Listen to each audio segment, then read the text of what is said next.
বন দপ্তর থেকে আমরা যে আছে 24x7 আমাদের যে আছে প্রোটেকশন আর সেফ প্যাসেজ, যাতে কি স্টুডেন্ট সুরক্ষিতভাবে পৌঁছাতে পারে এক্সামিনেশন সেন্টারে, আর আবার এখান থেকে সুরক্ষিতভাবে ফিরে যেতে পারে।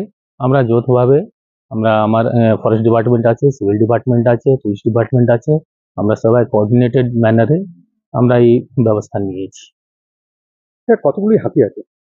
হাতি এখানে 65 থেকে 68টা আছে টোটাল, যার মধ্যে পাবুয়াতে এখন 63 থেকে 65টা এখানে, আর এখনো 3টা, এখন 5টা বাইরে আছে টোটাল, আর ব্যালেন্সটা মানে টোটাল 68 আছে। ফেন্সিং এর মধ্যে রাখা হয়েছে?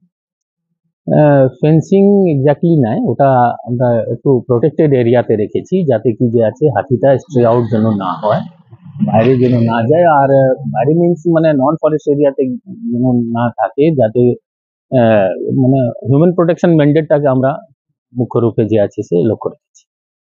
এইচএস অব্দি কি হাতি এখানে থাকবে?